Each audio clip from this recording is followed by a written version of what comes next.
11 ఆఖరి ఆధారంలోకి మనం వచ్చేసాము. సో ఇంకా నెక్స్ట్ మంత్ మీరు పడుకొని మంచి క్రిస్మస్ సెలబ్రేషన్స్లో ఉంటాము. సో దేవుడికి శుద్ధి చేయించుకుంటాము. సో ఈ రీత్యా బాగానే ఉంది. సో ఇయర్ బై ఇయర్ మనం క్రిస్మస్ జరుపుకుంటాం, మనం పుట్టినరోజు జరుపుకుంటున్నాం, పండుగలు జరుపుకుంటున్నాము. సో అంతా బాగానే ఉంది. కానీ కాకపోతే మనం దేవుని యొక్క పరలోక రాజ్యం విషయంలో మనం ఎంతవరకు మన స్థితి ఎలా ఉంది, మన పరలోకానికి వెళ్తాం నమ్మకం అయితే ఉంది. సో పరలోకంలో మన స్థితి ఏంటి, అక్కడికి వెళ్ళడానికి మనం ఎటువంటి సిచ్యువేషన్ మనం ఉన్నాం అంటే 10 ఏళ్ల క్రితం మన క్రైస్తవ జీవితం చూసుకున్నప్పుడు ఇప్పుడు మన క్రైస్తవ జీవితం చూసుకున్నప్పుడు బెటర్గా ఉండాలి, వర్స్గా ఉండాలి. బెటర్గా ఉండాలి కదా, వర్స్గా ఉండకూడదు, బెటర్గా ఉండాలి. సో అలా ఉంటున్నామా లేకపోతే ఇంకా అదే స్థితిలో ఉంటున్నామా? సో మనం ఆత్మీయ జీవితం చూసుకుంటే సో ఎలా ఉంది మన ఆత్మీయ పరిస్థితి? సో మనం ఇంకా ఏ సమస్య వచ్చినా ఇంకా మనకు కంగారు పడిపోయి వాళ్ళ మీద పరిగెత్తుకుంటూ వెళ్ళి వాళ్ళ మీద ప్రార్థనా సహకారం అడగడానికి మనం ఉంటున్నామా? అంటే మనకు వచ్చే సమస్యలు మనమే దేవుని దగ్గర మొదలుపెట్టుకుని ఆయన దగ్గర మన పరిష్కారం పొందుకుని ఆత్మీయత్వాన్ని కలిగి ఉన్నాము. సో మన పరిశీలన చేసుకుంటాం, కొన్ని వాటిలో పంచుకుంటాం.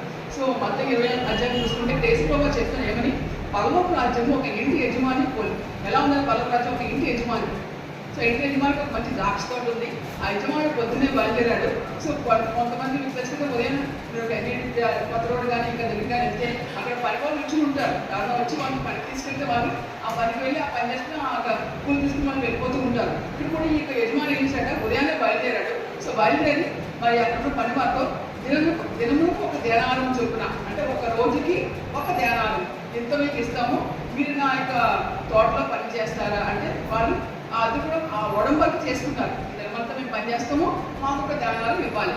సో యజమాని చెప్పాడు, ఆ పని వారు ఒప్పుకున్నారు, వాళ్ళు తీసుకెళ్ళి పనిలో పెట్టుకున్నాడు. ఇంకా ఆ తర్వాత 9 గంటలకు వెళ్ళాడట. ఇంకొంతమంది ఉన్నారు, వాళ్ళు కూడా తన తోటలో పని తీసుకొచ్చాడు. మళ్ళీ 12 గంటలకు వెళ్ళారట, మళ్ళీ 3 గంటలకు వెళ్ళారట, మళ్ళీ 5 గంటలకు కూడా వెళ్ళారట. చూడండి, ఉదయాన్నే వెళ్ళాడు, 9కి వెళ్ళాడు, 12కి వెళ్ళాడు, 3కి వెళ్ళాడు, మళ్ళీ 5 గంటలకు కూడా ఆయన వెళ్ళాడు. సో 5 గంటలకు వెళ్ళిన వాళ్ళు 1 గంట మాత్రమే పనిచేస్తారు. సరే 6 గంటలు అయిపోయింది, పని అంతా అయిపోయింది. సో తెలుసు కదా, ఒక రోజులో పని అంతా అవగానే సాయంకాలం ఎవరి కూలి పనులు వాళ్ళకి, ఎవరి కూలి డబ్బులు వాళ్ళకి ఇచ్చేస్తారు కదా. సో అలా చూసినప్పుడు ఈ ఉదయాన్ని జాయిన్ వాళ్ళు అనుకున్నారట, మనం పగలంతా ఎంతవాదం నుంచి మనం చేశాం కదా, సో మనకు కొంచెం ఎక్కువ ఇస్తాడేమో అని వాళ్ళు అనుకున్నారట. సో కానీ యజమాని ఏం చేశాడు, 5 గంటలకు చేసి వచ్చి ఒక గంట చేసిన వాళ్ళు ఒకదాని వరకు ఇచ్చాడు. ఉదయం 9 గంటలకు చేసిన వాళ్ళకి అంత ముందు కన్నా వచ్చి పనిలో జాయిన్ అయిన వాళ్ళకి కూడా ఒక దానిలో ఇచ్చాడు. సో మీరు కొనుక్కుంటున్నారు ఎవరిని ఉదయం వచ్చి ఆ పనిలో జాయిన్ అయ్యి చేసినంత వాళ్ళు ఎవరు కొనుక్కుంటున్నారు? ఎందుకంటే మనకు కూడా ఒక దానిలో ఇచ్చాడు. పగలంతా అడపాలు ఇచ్చాం కదా, పగలంతా కష్టపడ్డారు కదా, మనకు కూడా ఇంత సమాధానం ఇచ్చాడండి. వాళ్ళకి ఒక గంటే పని చేశారు కదా, వాళ్ళు కూడా ఒక జ్ఞానాలను ఇచ్చాడండి అని వాళ్ళు సనుకుంటూ ఉంటుంటే ఆ యజమాని అంటాడంటే చూద్దాం వాక్యంలో 11వ వచనం అండి. అందుకని వారిలో ఒకటి చూసి స్నేహితుడా, చూడండి ఆయన ఇచ్చిన ఈ యొక్క తరం ఇక్కడ ఎవరైనా స్నేహితుడా.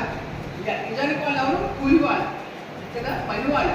కానీ యజమాని ఏమంటారు వాళ్ళని, స్నేహితుడా, నేను నీకు అన్యాయం చేయలేదే, నీవు నా అయితే ఒక జనాన్ని ఒడబడలేదా? సో అటువంటి ప్రేమతో దేవుడు మనం ప్రేమిస్తాడు. మన నిజానికి ఏమాత్రం మనకైతే అర్హత లేదు, ఏమాత్రం మనకైతే అర్హత లేదు. అటువంటి మన పట్ల కృప చూపించాలి, వెళ్ళగా ఆ అర్థమించి మనం ఉంటే మనం ఇష్టానుసారంగా ఆలోచిస్తూ ఉంటాం కదా. ఇక్కడ ఆ పని వాళ్ళు కూలి వారు కాకుండా యజమాని వచ్చి స్నేహితుడా అని పిలుస్తారు.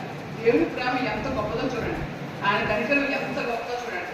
ఇంకా వాళ్ళతో అంటున్నాడు దేవుడు, నేను నీకు ఎంత ఇస్తానని చెప్పాను, ఒక దేవాలయం ఇస్తానని చెప్పాను.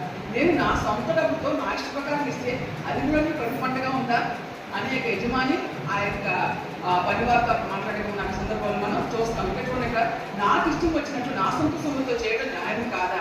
నేను మంచివాడిని ఎందుకు, నీకు కడుపు మంటగా ఉన్నదా? కడుపు మంటగా ఉన్నదానికి ఫుట్నోట్లో మీనింగ్ చూడండి, నీ కన్ను చెడినదై ఉన్నదా అన్నమాట వాక్యం. ఏమిటంటే చాలా మంది ఈ రోజులు ఎలా ఉంటారంటే, పక్క వాళ్ళు బాగుపడితే వీళ్ళు సహించలేరు, అసలు వాళ్ళకి వీళ్ళకి సంబంధమే ఉండదు. సో వాళ్ళకి వీళ్ళకి ఏమంటో గుర్తుండదు. అయినా కూడా అమ్మో వాళ్ళు బాగుపడిపోతున్నారే, అంత గొప్పగా సంపాదించుకుంటున్నారే, వాళ్ళు మంచి కారు కొనుక్కున్నారే, మంచి ఇల్లు కొనుక్కున్నారు. చాలా మంది ఇలా కడుపు పంటతో మాట్లాడుకుంటూ ఆలోచన చేస్తూ ఉంటారు. ఇక్కడ వాక్యంలో నేను మంచివాడు, నీ కడుపు పంటగా ఉన్నదా అని చెప్పి ఈ ప్రకారం మీ కడపటి వారు మొదటి వారు మొదటి వారు కనపడిన వారు అడుగుతారు. కాబట్టి మేము మా తరతరాలుగా మేము క్రైస్తవులండి, మా పూర్వీకులందరూ క్రైస్తవులండి, మేము క్రైస్తవులండి అని చాలామంది ఆశిస్తూ ఉంటారు. కానీ అది ఏమాత్రం కన్సిడరేషన్ కాదు.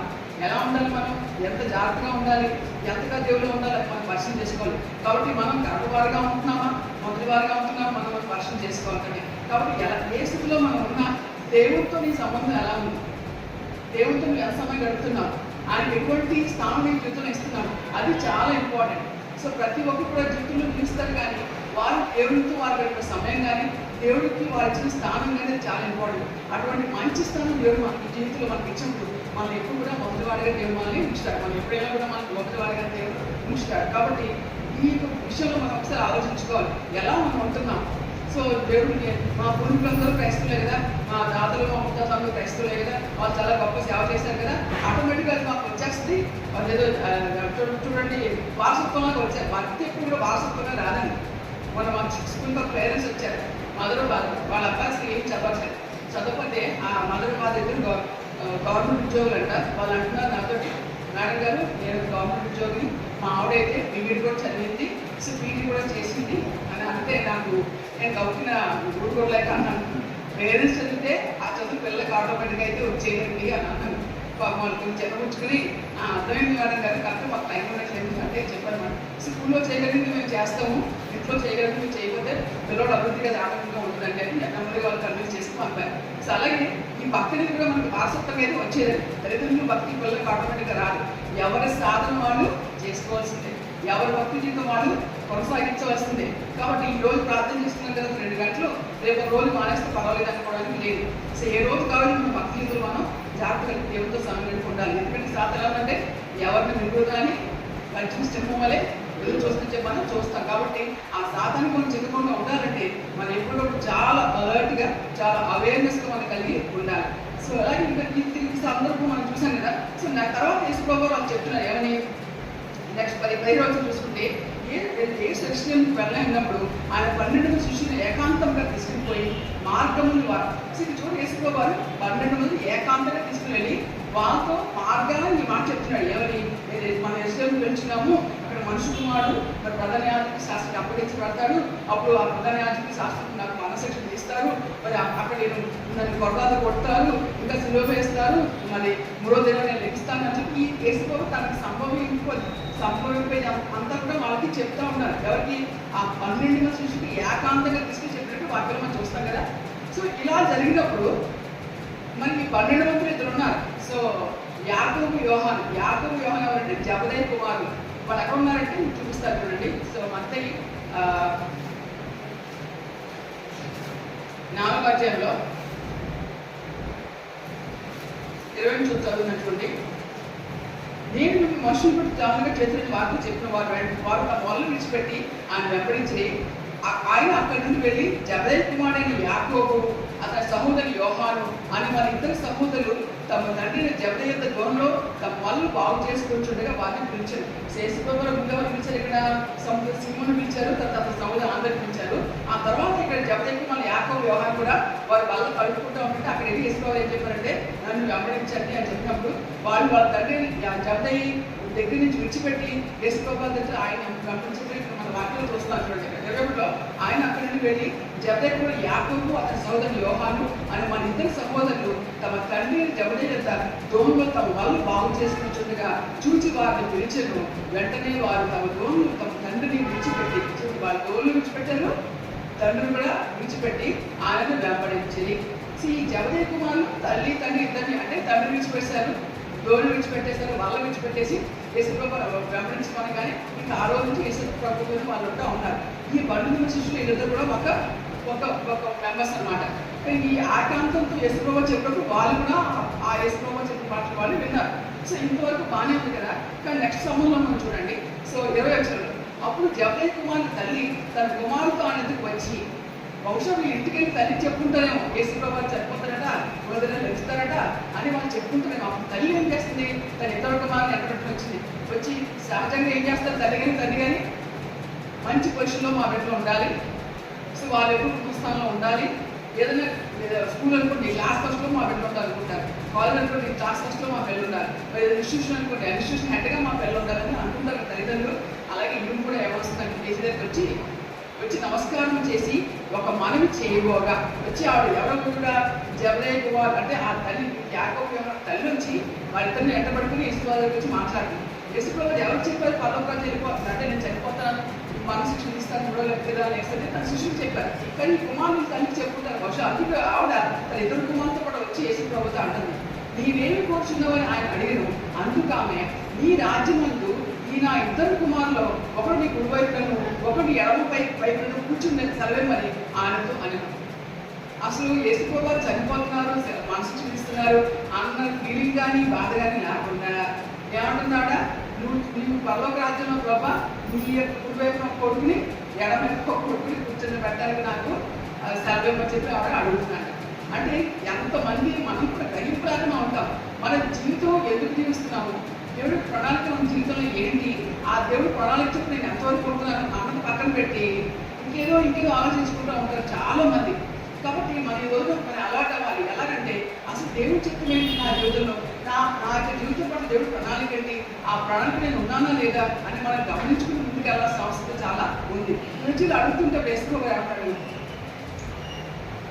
అప్పుడు వేసుకోవాలి అంటాడు 22 వచ్చిన అందుకు యేసు, మీరేం పడుచున్నారో అది మీకు తెలియదు, నేను తాగబో గిన్నెలోని మీరు తాగగలరా అని అడగగా వారు తాగగలరు అంది. ఆయన వేసుకోవాలి, అయ్యా మీరు అసలు ఏమంటున్నారో మీకు అర్థమవుతుందా, నేను తాగబోయే అంటే నేను పడే శ్రమ కానీ నేను పడే ఇబ్బందులు కానీ నేను పడేటువంటి యొక్క వేదనకి వస్తువు కానీ మీకు పడగలరా అని అంటే అలా అన్నారు, తాగగలరు అంటున్నారు. వాళ్ళు వేసుకోవాలి అన్నారు, నా తండ్రి నా కుడి వైపు నడవైపు కూర్చుని నా వశంలో లేదు, నా తండ్రి చేత ఎవరికి సిద్ధపరచబడినారు వారికి చెప్పిన వేసుకోవాలి చెప్పాను. ఎవరు నా కుడి వైపు ఎవరు ఉన్నారో నడవైపు ఎవరు ఉన్నారో నా చేతిలో లేదన్నది నా తండ్రి చేత సిద్ధపరచబడినదని చెప్పి వాళ్ళు చెప్పి ఒక వేసుకోవాలి చెప్తున్నాను. ఏమని ఈ లోపల ఉన్నవాళ్ళు అధికారులు ఉన్నవాళ్ళు ఏం చేస్తారంటే మరి గొప్పవారుగా ఉండాలని ఉంటారు, కానీ ఈ నిజంగా మరి అధికారులు ఉండాలనుకున్న వారు పరిచారం చేసే వారుగా ఉండాలని చేసుకోవాలని చెప్తూ వచ్చారు. ఏమండి 25 వచ్చంలో కానీ యేసు తన యొద్దకు వారిని పిలిచి అన్ని జనులు అధికారులు వారిలో ప్రభుత్వం చేయదనట్లు వారిలో గొప్పవారు వారిలో అధికారం చేయదనట్లు మీకు తెలియను. అన్ని జనాలు అంటారు కదా, అధికారులు గొప్పవారుగా ఉంటారు, వాళ్ళు గవర్నమెంట్గా ఉంటారు, ఎదుటితో పని చేయించుకోవాలి, వీళ్ళు పని చేయరు కానీ ఎదుటితో పని చేయించాలని వాళ్ళు ఉంటా ఉంటారు, ఎదురు అన్నిలో ఉంటారు. మీరు అలా ఉండకూడదు, మీలో ఎవరు గొప్పవాడు ఉండకూడదు, వాడు మీ పరిచారకుడే ఉండవాలి. సో కానీ మీరు ఎలా ఉండాలి, మీరు గొప్ప వాళ్ళే ఉండాలంటే మీరు పరిచారకులే ఉండాలి. మనం ఎంతమంది పని చేయడానికి ఇష్టపడతాం, పని చేయించుకోవడానికి ఇష్టపడతాం చాలా మంది, ఎదుటి వాళ్ళతో పని చేయించుకోవాలని చాలా మంది అనుకుంటారు, అది చాలా సంతోషంగా ఫీల్ అవుతూ ఉంటారు. వేసుకోవాలి చెప్తారు, పరిచారం చేసేవాళ్ళగా మనం ఉండాలి అని, అది మనకి అందరికీ కూడా తేడా చెప్తా ఉన్నారు. మీరు ఎవరు ఇప్పుడే ఉండకూడదు, వాడు మీ దాసులై ఉండవలను. ఎంత రీతిగా వేసుకోవచ్చు చెప్తా చూసారా, మీరు ఇక్కడే ఉండాలంటే మీరు దాసులుగా ఉందని చెప్తాను. అలాగే మనిషి కుమారుడు పరిచారం చేయించుకుంటూ రాలేదు, కానీ పరిచారం చేయటకు అనేకులకు ప్రతిగా విమోచన ఖైదీనముగా తన ప్రాణం ఇచ్చుటకు వచ్చినట్టు చెప్తాను. వేసుకోవాలి చెప్తారు. మరి మనిషి కుమారుడు కూడా పరిచారం చేసుకోవడానికి రాలేదు, కానీ ఇక్కడ చూడండి అనేకులకు ప్రతిగా అందరికీ ఉందంటే వాక్యంలో అందరికీ ఉందా లేదు, అనేకులకు అంటే ఈ లోకంలో బ్రతికి జీవించి కూడా నరకానికి చాలా మంది వెళ్ళిపోతారు. సో అనేకులకు ప్రతిగా ఉంది కానీ అందరికీ నమ్మలేదు, కాబట్టి అనేకులకి ఉంది కాబట్టి మనం అనేకులుగా మనం ఉండాలి. అనేకుల గ్రూప్లో మనం కూడా ఉండాలంటే మనం ఎంత జాగ్రత్తగా ఉండాలి. కాబట్టి నరకానికి చాలా మంది వెళ్ళిపోతుంటారు, చాలా మంది నరకంలో వెళ్ళిపోతూ ఉంటుంది, కానీ పల్లవంలో ఉండేవాళ్ళు చాలా కొద్దిమంది పిలవకుండా అనేకులు ఏర్పరచబడిన వారు అందరే. కాబట్టి ఇక్కడ యేసుప్రభువు చెప్తున్నారు, అనేకులకు ప్రతిగా విమోచన ఖైదీనముగా తన ప్రాణం ఇచ్చడానికి వచ్చిందని చెప్పాను. కాబట్టి మనం క్రైస్తవత్వం చాలా ఆషామాషి జీవితం కాదండి. అది మనం అనుకుంటాం చాలా ఈజీగా మనం పాపాలు చేసేద్దాము, ఈజీగా దేవుళ్ళకి వచ్చి క్షమాపణ అడిగేద్దాము అని చెప్పి చేస్తాం కదా అని అనుకుంటాం, కానీ చాలా చాలా తప్పు. కాబట్టి మనం మాట్లాడే ప్రతి మాట, మనం చూసే ప్రతి చూపు, మన నడవడికి అర్థం దేవుడు గమనిస్తూ ఉంటాడు. అన్నిటికీ కూడా మన ఆన్సరబుల్, అకౌంటబుల్. కాబట్టి మనం జాగ్రత్త కలిగి మరి దేవుడు ఉండాలి. యేసుప్రభువు చెప్తున్నటువంటి కాబట్టి అనేక ప్రతిగా తన ప్రాణిస్తానని చెప్పాడు. కాబట్టి మనం ఎలా ఉన్నాం, కాబట్టి ఈ వాక్య ప్రకారం మనం జాగ్రత్త పడదాము. కోరుకున్న భక్తి జీవితం తగ్గిపోతే కనుక మీరు నుంచి మీరు భక్తి జీవితం పెంపొందించుకోమని దగ్గర నేను మొదలుపెట్టుకుంటాను. ఎందుకంటే మరి రాబట్టి సమీపంది మన జీవితంలో నెక్స్ట్ 10 years మనం గ్యారెంటీ పడుతుంది. ఏమైనా గ్యారెంటీ ఉందా? అట్లీస్ట్ నెక్స్ట్ 1 hour మనం గ్యారెంటీ ఉంటామంటే మనకి గ్యారెంటీ లేదు. కాబట్టి మనం ఎప్పటికప్పుడు దేవుడితో సన్నిధి సంబంధం కలిగి మనం జీవించడం మనకు ఎంతో క్షేమం. సో ఇదిలా ఉంటే మన సమూహంలో మనం చూస్తాము. ఇది అయిన యేసుప్రభు ఎరుకో పట్టణానికి తర్వాత జబదయి కుమార్ తల్లికి ఏమి మాట్లాడలేదు. నా కొడుకుని పక్కన చనిపోవాలి ఇంకా క్వశ్చన్ చేసి ఇక్కడ వాక్యం లేదు. బహుశా ఆమెకు అర్థమే అక్కడ చెప్పిపోయి ఉంటాను. యేసుప్రభు గారికి చెప్పారు కదా, పరిచయం చేసుకున్న వాళ్ళు ఎలా ఉండాలో, పరిచయం చేయించుకున్న వాళ్ళు ఎలా ఉండాలో చెప్పారు. కాబట్టి ఇంకా మా అక్కడి నుంచి వెళ్ళిపోయి ఉంటారు. ఆ తర్వాత యేసుప్రభు ఎరుకో వెళ్ళచూడగా అనేక జనసమూహాన్ని వెంబడిస్తూ ఉంటుంటే అక్కడ ఎవరన్నా ఇద్దరు గుడ్డివారు ఉన్నారు. వాళ్ళు యేసుప్రభు ఈ పక్క నుంచి వెళ్తారని చూసుకొని వాళ్ళు ఏం చేస్తున్నారు? గుడ్డివారు చూడగలరా? చూడగలరు. జస్ట్ వాళ్ళు వింటారంతే. చెవులైతే పనిచేస్తున్న వాళ్ళైతే గుడ్డివారు. సో వాళ్ళు ఏం చేస్తారంటే మరి యేసు ఆ మార్గం వెళ్తున్నాను విని, ప్రభువా దావీదు కుమారుడా మమ్మల్ని కరుణించమని కేకలు వేసింది. వాళ్ళు ఏం చేస్తారంట?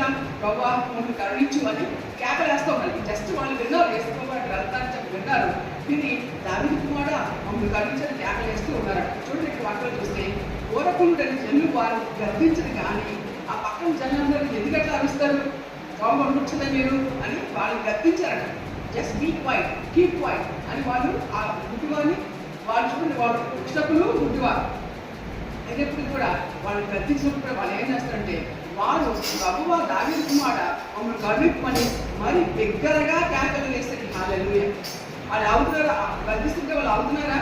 ఆగట్లా, ఇంకా ఎక్కువగా కేకలేస్తూ ఉన్నారట. మమ్మల్ని కరుణించు, మాకు సహాయం చేయి, ప్లీజ్ హెల్ప్ అస్ అని చెప్పేసి గట్టి కలుస్తున్నారట.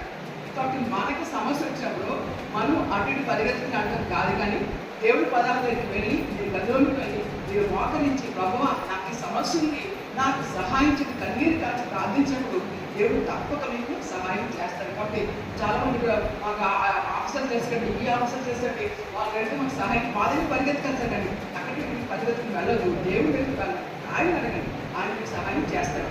ఎప్పుడైతే వాళ్ళు ఇంకా గట్టిగా అరిచారో అప్పుడు యేసు నిలిచి వారిని పిలిచి, ఎప్పుడైతే వాళ్ళు గట్టిగా ఫస్ట్ వేసుకోవాలి వెళ్ళేవాళ్ళు ఆయన మన దేవుడు ఎంత గొప్ప దేవుడు, ఆయన ఎంతో కరుణగలిగిన దేవుడు, ఎంతో కృపగలిగిన దేవుడు. ఆయన కృప అపరిమితమైనది. అంటే ఆ కృపలు ఎంత ఉంటుందో మనం కౌంట్ చేయలేము. అపరిమితమైనదంటే దాన్ని మనం కౌంట్ చేయలేదు. తెలుగు ఎంపదారు అంత కృపగలిగిన దేవుడు. ఎప్పుడైతే వాళ్ళు వస్తున్నారు ఆగిపోయి ఈ అమ్మ దగ్గర నేను మీకు ఏం చేయబోతున్నాను అడుగగా ఏం చేయాలని మీరు అనుకుంటారు అడిగినప్పుడు వాళ్ళు డైరెక్ట్ ఆన్సర్ చెప్పారు, ప్రభువా మా కన్ను తెరవమని అనేది. సో వాళ్ళు ఎప్పుడు ఒక సమాధానం అడిగారు, ఏమని? ప్రభువా మా కన్ను తెరవండి. బహుశా యేసుప్రభువు ఒక జన ప్రార్థన చేసిన అంటే మీ కన్ను తెరవబడగలక అంటే అప్పటికప్పుడు కన్ను తెరవబడిపోయేమో. కానీ యేసుప్రభువు ఏం చేశారంటే యేసు కనికరపడి వారి కన్ను ముట్టారు. యేసుప్రభువు వెళ్ళి వారి కన్ను ముట్టగానే వెంటనే వారి దృష్టి పొంది ఆయన వెంటనే ఎప్పుడైతే యేసుప్రభువు వెళ్ళి వాళ్ళ కన్ను ముట్టారో వెంటనే వారికి కంచు వచ్చేసింది. మరి యేసుప్రభువు వెంట మరి యేసుప్రభువు శుద్ధిస్తూ ఆయనతో వాడి ఆయన వెళ్ళి ఆ బుద్ధివారు యేసుప్రభువుతో వెళ్ళి మన వాక్యంలో చూస్తాం. కాబట్టి ఈ యొక్క అధ్యాయంలో మనం 3 సంభవాలు చూస్తున్నాం. ఒకటి భగవంతుడు ఎలా ఉందంటే తన ఇంటి పని కోసం వెళ్ళినది, ఇంటి యజమాని కోరినది. యజమాని వేసాడంటే ఉదయాన్నే పిలిచాడు, 9 గంటలకి పిలిచాడు, 12 గంటలకి పిలిచాడు, 3 గంటలకి పిలిచాడు, మన 5 గంటలకు కూడా పిలిచాడు. అందరిలో ఒకటే రకమైన జీవితం అవుతుంది, జీవితం అతను ఇచ్చాడు. యజమాని తన ఇష్టానుసారంగా తన ఉదాహరణ చెప్పి కొడుకు పండుగ వర్ధించుకొని మనం చూస్తూ ఉన్నాం. ఎన్నో సమూహాలు యేసుప్రభువు తన మరణం గురించి చెప్పారు. ఎవరికి చెప్పారు?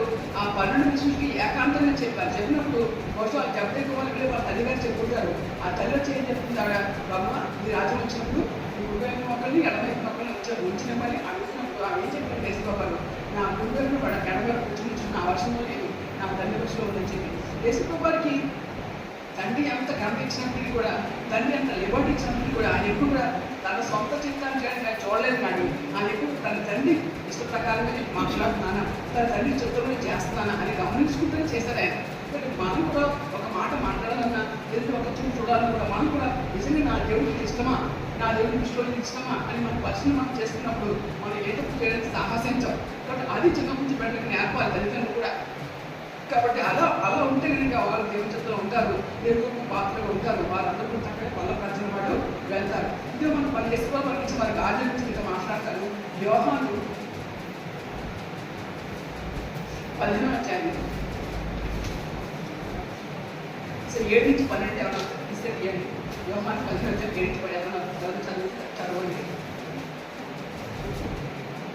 నా యందు మీరును మీ యందు నా మాటలలో నిలిచి ఉండని ఎడల మీకు ఏది ఇష్టమో అడుగుడి, అది మీకు అనుగ్రహింపబడును. మీరు బహుగా ఫలించడం వలన నా తండ్రి మహిమపరచబడును. ఇందువలన మీరు నా శిష్యులగుదురు. తండ్రి నన్ను ఏడాది ప్రేమించెను, నేనును మిమ్మల్ని ఆరాధి ప్రేమించుకుని నా యందు నిలిచి నా ప్రేమ యందు నిలిచి ఉండుడి. నేను నా తండ్రి ఆజ్ఞలు గైకొని ఆయన ప్రేమ యందు నిలిచిన ప్రకారము మీరును నా ఆజ్ఞలు గైకొనిన ఎడల నా ప్రేమ యందు నిలిచి ఉందురు. మీ యందు నా సంతోషం పొందవలెననియు మీ సంతోషము పరిపూర్ణం కావాలననియు ఈ సంగతులు మీతో చెబుతున్నాను. నేను మిమ్మల్ని ప్రేమించిన ప్రకారము మీరు ఒకరినొకరు ప్రేమించవలెనన్నటయే నా ఆజ్ఞ. ఇప్పుడు ఈ వాక్యంలో నా యందు మీరు మీ యందు నా మాటలు నిలిచిందని ఎడల మీకు ఏది ఇష్టమో అడుగుడి. మనం ఏం చేద్దాం? ముందు దేవుడు నిల్చుండాలి, దేవుడు మన యందు నిల్చుండాలి. అప్పుడు దేవుడి మాటలు మళ్ళీ నిలిచి ఉంటే అప్పుడు మీకు ఏది ఇష్టమో అడగండి అని చెప్పి వాక్యం రాయబడింది. అది మీకు అనుగ్రహింపబడదు. సో దేవుడి మాటలు మనలో నిలిచి ఉంటే, దేవుడు మనలో నిలిచి ఉంటే మనం ఏదైతే అది మన దేవుడు మనకి ఇస్తారట. మీరు బహుగా ఫలించడం వల్ల నా తండ్రి మహిమపరచబడను. సో ఈ లోకంలో దేవుడి యొక్క బిడ్డలు అన్నింటిలో కూడా ఆరోగ్య విషయంలో కానీ, మరి ఆర్థిక సంబంధ విషయంలో కానీ, మరి మంచిగా జీవించే విషయంలో కానీ బహుగా ఫలించాలని దేవుడు ఇష్టపడుతున్నాడు. కాబట్టి అందువల్ల నా తండ్రి మహిమపరచబడిన వాక్యం రాయబడింది. కాబట్టి మనం ఈ లోకంలో ఉన్నామంటే మిగతా వాళ్ళకన్నా అయిన స్థితిలో ఉన్నత స్థితిలో దేవుడు మన ఉంచాలని ఆయన ఆశపడుతున్నాడు. ఒకవేళ ఉండట్లేదంటే ప్రాబ్లం అందుకని దేవుడు కాదు. ఎందుకంటే సూర్యుడికి సృష్టించిన దేవుడు ఆయన. అసలు భూమి నిరాకారంగా ఉన్నప్పుడు దానికి ఆకారం ఇచ్చి దాని భూమి సృష్టించి దాని మీద ఈ సమస్త దేవుడు సృష్టించింది గొప్ప దేవుడు. మీరు బహుగా ఫలించడం వల్ల నా తండ్రి మహిమపరచబడింది. కాబట్టి మనం బహుగా ఫలించాలో ఆయన చెప్తాం. కాబట్టి ఫలించలేకపోవడం మనదే ప్రాబ్లం కాదు. మనం అడగాలి, ప్రభు ఏ విషయంలో నీకు పొరపాటులో ఉన్నారు కానీ సరిచేసిన ఈ ఆశీర్వాదము నీలో ఫలించే గొప్ప అనుగ్రహించమని దేవుడిని అడగాలి. ఇంకా చూడండి, మీ తండ్రిని ఎలాగో ప్రేమించడం నేను మిమ్మల్ని అలాగూ ప్రేమించుతుంది. ఎలాగైతే పరలోకంలో యేసుప్రభువుని ప్రేమించారో యేసుప్రభువుని అదే రకమైన ప్రేమతో మనం కూడా ప్రేమిస్తున్నారు. సో ఎంత గొప్ప భాగ్యం యేసే ప్రేమ మనం కలిగి ఉండటం, ఆ ప్రేమ మన సొంతగా ఉండుకోవడం ఎంత గొప్ప ప్రేమ కదా, గొప్ప కార్యము కదా. కాబట్టి అంత గొప్ప ప్రేమ కలిగిన ఆ దేవుడిని మనం ఎంతగా ఆరాధించాలి, ఎంతగా సమయం ఇవ్వాలి, ఎంతగా హత్తుకోవాలి కదా. నా ప్రేమను నిలిచింది యేసు ప్రేమ నా ప్రేమ ఎందు నిలిచడమంటాడు. ఇంకా నేను నా తండ్రి ఆజ్ఞలు కైకొని ఆయన ప్రేమను నిలిచిన ప్రకారము మీరు నా ఆజ్ఞలు కైకొనేలా నా ప్రేమ మీద నిలిచినారు. ఎలాగ చెప్తావు యేసు ప్రభు ప్రేమ నిలిచి ఉన్నామని? అవును, what is the proof that you are staying in love of God? ఎలాగ చెప్తారు మీరు దేవుని ప్రేమిస్తామని? ఆయన ఆజ్ఞలు కైకుంటే ఆయన ప్రేమ నిలిచినట్టు. కాబట్టి యేసు ప్రభు చెప్తారు, నేను నా తండ్రి ఆజ్ఞలు కైకొని. యేసు ప్రభు తండ్రి ఆజ్ఞలు కైకున్నారా లేదా? కైకున్నారు కదా, పాటించారు కదా. ఆయన ప్రేమ నిలిచినా లేదా? ఆయన నిలిచాడు కదా. అలాగే మీరు కూడా నా ఆజ్ఞలు కైకొని ఎడల నా ప్రేమ మీద నిలిచి ఉంటుంది. కాబట్టి దేవుడు ఆజ్ఞలు కైకుంటే ఆయన ప్రేమ మీద మనం నిలిచి ఉంటాం. కాబట్టి ఆజ్ఞలు ఏంటి అసలు అని కొంచెం నెక్స్ట్ వస్తున్నాం. మీ ఎందుకు నా సంతోషం ఉండవల్ల నీవు ఈ సంతోషం పరిపూర్ణం కావాలని నీవు ఈ సంగతులు మీతో చెప్తున్నాను. యేసుప్రభు అన్నారు, మీ ఎందుకు నా సంతోషం ఉండవాలి. కాబట్టి మన ఎందుకు దేవుడి సంతోషం ఉందా? ఇంకా ఏంటంటే ఈ సంతోషం పరిపూర్ణం కావాలి. ఆ సంతోషము పరిపూర్ణం అంటే ఇంకా there no other happiness beyond that. అంటే అది ఫుల్లెస్ట్ అన్నమాట, ఫుల్లెస్ట్ మ్యాక్సిమం అదే. కాబట్టి యేసుప్రభు చెప్తుంది, మీ సంతోషం పరిపూర్ణం కావాలని ఈ సంగతులు మీతో చెప్తున్నాను. అంటే ఏం చెప్తున్నాడు యేసుప్రభు ఇక్కడ? మన సంతోషం పరిపూర్ణం కావాలంటే చూడండి, నేను మిమ్మల్ని ప్రేమించిన ప్రకారము మీరు ఒకరినొకరు ప్రేమించవలనే నా ఆజ్ఞ. నేను ఎలాగ మిమ్మల్ని ప్రేమిస్తున్నానో మీరు కూడా అలాగే ఇతరులను ప్రేమించాలి. ఈ పర్టికులర్ పాయింట్లో చాలా మంది ఫెయిల్ అయిపోతారు. ఎవరి వాళ్ళు వాళ్ళ సొంత స్వార్థం గురించి ఆలోచిస్తారు కానీ ఎదుటి వారి పట్ల ప్రేమ చూపడానికి ఇష్టపడరు. ఎదుటి వారికి అని ఇవ్వడానికి వాళ్ళు ఇష్టపడరు. చిన్న ఎగ్జాంపుల్ చెప్తాను. మా స్కూల్లో ఈ నవంబర్ నెలలో స్కూల్లో అందరికీ కూడా మీరు రైస్ అంటే బియ్యం డొనేట్ చేయండి, మన ఆఫీస్కి వెళ్ళి పంచుతామని నేను చెప్తూ ఉంటాను. లాస్ట్ చేసి ఇయర్ సంవత్సరం కూడా చేశాం. సో ఈ పిల్లలకు రకరకాల రీతిలో రైస్ తెచ్చారు, బియ్యం తెచ్చారు. అదంతా మేము ఒక కీప్గా వేస్తే ఇంచుమించు ఒక 150 కిలోస్ వరకు రైస్ వచ్చింది, 150 కిలోలు రైస్ వచ్చింది. సో దాని బస్తాలు తెచ్చి ఇంచుమించు 6-7 బస్తాలు చేసాము. చేసి అంటే మా టీచర్స్తో చేయించాము. చేయించి మన డిఫరెంట్ ఆర్గనైజేషన్ వెళ్ళాం. గ్రామ సమాజము, పాపము, మరి నిర్మల చేయడానికి, అలాగే జనరేషన్ నలుగురు చోట్లకి వెళ్ళి ఆ రైస్ అంతా కూడా ఇచ్చామన్నమాట. ఆ తర్వాత మా పీ టీచర్ చెప్పారు, ఏమన్నారంటే మేడం పక్క వస్తూ ఒక ఆర్గనైజ్ ఉంది, అక్కడ బ్లైండ్ గర్ల్స్ ఉంటారు, ఇంచుమించు ఒక డజన్ మంది వరకు ఉంటారు, వాళ్ళకి మరి బట్టలు సరిగ్గా లేక బాధపడుతున్నారు, సో వాళ్ళకి ఏమైనా ఇద్దామా అని అడిగారు. ఆవిడ చెప్పగానే నేను చాలా ఫీల్ అయిపోయాను. అంటే వాళ్ళు యంగ్ గర్ల్స్ కంప్లీట్గా బ్లైండ్గా ఉన్నారు, మరి వాళ్ళకి సరైన బట్టలు లేవంటే నాకు చాలా బాధ అనిపించి నేను ఇంటికి వచ్చేసి కరెక్ట్గా ఒక బ్యాగ్ తీసుకుని నాకు చూడేసుకొని మంచిగా ఉంటే అది కూడా తీసుకుని ఆ బ్యాగ్లో పెట్టేసి నెక్స్ట్ డే చక్కగా బండి మీద నా బ్యాగ్ పట్టుకొని స్కూల్ పట్టుకుపోయి స్కూల్ బండి స్కూల్ ముందు పెట్టాను. ఆ బ్యాగ్ తీసుకున్నాను, నా క్యారేజ్ బ్యాగ్, నా హ్యాండ్ బ్యాగ్ మూడు తీసుకుని లోపలికి వెళ్ళిపోయాను. బండికి నా తాళం వదిలేశాను, అది నేను గమనించలేదు యాక్చువల్లీ. సరే వెళ్ళిపోయాను. తర్వాత నా 10th క్లాస్ ఉంటే నేను క్లాస్కి వెళ్ళాను. అక్కడ ఒక స్టూడెంట్ అడిగాడు, మేడం ఈ బండి ప్రెజర్ పట్టేనా అని అడిగితే అవును అన్నాను. మేడం నేను మార్నింగ్ చూసాను దానికి అలాగే ఉంది. నేను అప్పుడు నాకు స్ట్రైక్ అయింది, ఓకే బండి తాళం తీసుకోవడం మంచిగా చెప్పి వాడు చెప్పాడు, నువ్వే వెళ్ళి ఆ కీ పట్టుకొచ్చావని చెప్పి ఆ స్టూడెంట్ చెప్పాను. వాడు వెళ్ళి ఆ కీ పట్టుకొచ్చాడు. సరే అది లోపల పెడుతున్నాను. నేను అనుకున్నాను వాళ్ళు లాక్ చేసి ఉంటాడేమో అనుకున్నాను. సరే అయిపోయింది. సాయంత్రం మొత్తం స్టూడెంట్ అయిపోయింది. బయటకు వచ్చి చూస్తే నా బండి లాక్ చేసేది వాడు ఎలా ఉంటారు పట్టుకొచ్చాడు తాళం అంతే. నేను ఏం చాలా భయపడ్డాను నిజంగా. దేవుడు ప్రభావ నువ్వు ఎంత గొప్ప చూపించావు ప్రభావ, నా బండి దేవుడికి దాంట్లో ఎవరు వేసుకెళ్ళిపోతే ఎలా అడుగుతాం, ఏమై ఉండేది అని నేను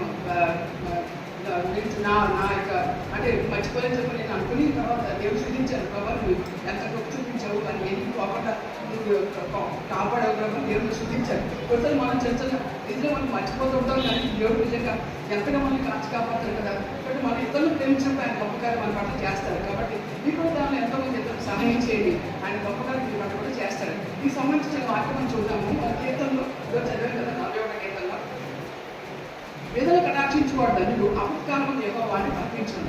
కానీ అనేక మార్లు నిజంగా ఎవరికి వాళ్ళు కీర్తన పరిశీలన చేసుకోండి. ఈ 11 నెలల్లో ఎన్నిసార్లు దేవుడు అనేకమైన అపకారాలు దేవుడు వాళ్ళు తప్పించాడు, ఎదురీతిగా మనల్ని కాపాడాడు. వాళ్ళు నిజంగా కూర్చొని ఆలోచించుకుంటూ ఉంటే జనవరి నెల ఎన్ని ప్రమాదాలు తప్పి నేనైతే ఈ సంవత్సరం జనవరి 16వ తారీఖు నైట్ చాలా డేంజర్ సిచ్యువేషన్ దేవుడిని తప్పించాడు. ఒక ట్రైన్ ఎక్కాల్సి వేరే ట్రైన్ ఎక్కేశాను. ఆ ట్రైన్లో ఒంగోలు వెళ్ళిపోయాను. అక్కడి నుంచి ఎలక్ట్రానికి చాలా ఇబ్బంది పడ్డాను. ఆ ఒంటరిగా ఆ రైల్వే స్టేషన్లో నేను ఉన్నప్పుడు మరి దేవుడి నన్ను కాపాడేది, నన్ను ఎంతో క్షేమంగా తిరిగి తీసుకుని వచ్చాడు. నిజంగా అది గొప్ప మెరకు అనమాట నా జీవితంలో. అలాగే మీరు కూడా ఆలోచించండి, మీ జీవితంలో ఎన్ని గొప్ప దేవుడు చేసి ఉంచాడు కదా. కాబట్టి అనేక మార్లు మనం తప్పించాడు. ఇంకా చూడండి, యెహోవాని కాపాడి బ్రతికించును, భూమి మీద వాడు ధన్యుడను. మనం పెద్దలకి సహాయం చేసినప్పుడు దేవుడు మనకు బ్రతికిస్తాడు కదా. వాళ్ళ దేవుడికి భూమి మీద ధన్యులుగా ఉంచుతాడు. వాళ్ళ శత్రువు ఇచ్చుకొని నీవు వారిని అప్పగింపవు. మరి శత్రువు అనుకుంటాడు ఇటువంటి బిడ్డల్ని ఏదో చేయాలని చెప్పి ఆ పని ఆ శత్రువు యొక్క ఇష్టానికి దేవుడు వెళ్ళి అప్పచెప్పాడు. కాబట్టి పేదలకు మనం తప్పగా సహాయం చేయాలి. అదే కాబట్టి అంటే రోగం ఎగ్జాంపుల్ చేయడం స్వస్థపరచని వాక్యలో ఉంది. కాబట్టి మరి మనం ఈ 41 కీర్తనలో మనం చూసుకుంటే నన్ను ద్వేషించిన వారు చాలా మంది ఉన్నారు, నశించాలని అనుకుంటున్నారు చెప్పి వాక్యంలో ఉంది. కానీ దేవుడికి సహాయం చేసినప్పుడు మరి దేవుడు తప్ప దేవుడు వారికి స్వచ్ఛంగా దేవుడు వాళ్ళని కాపాడతాడు. చూడు 11వ వచనంలో ఇశ్రాయేలు యెహోవా శాశ్వతకాలం వరకు స్తుతించబడును కాక. కాబట్టి ఆయన ఎన్నటూ స్తుతించబడిన దేవుడే ఆయన ఉన్నాడు. కాబట్టి ఆ దేవుడిలో మీకు భక్తి ఎలా ఉందో గమనించుకొని భక్తిలో పెంపొందింపు చేసిన దేవుడిని హత్తుకుని జీవించండి. అది క్షమించుకుని పాటించండి. ఇంకా రాబోతున్నాం దేవుడు మనం ప్రతి ఒక్కరికి ఆయన బలమైన సాధనగా మన జీవిత విధానం సాక్షిగా ఉండాలి. మన మాట, మన చూపు, మన ప్రవర్తన, ఆలోచన అన్ని కూడా దేవుడి ఇష్టం రీతిలో మనం జీవించినప్పుడు ఈ లోపల దేవుడు ఉన్నత స్థితిలో మనం ఉంచుతాడు. ఆయన నమ్మకస్తులు మనం జీవించినప్పుడు అనేక మంది ఆకర్షించబెట్టుగా మనం ఉంచుతాడు. అభిషేకి దేవుడు మనకు చనిపోతున్న జీవించాలి.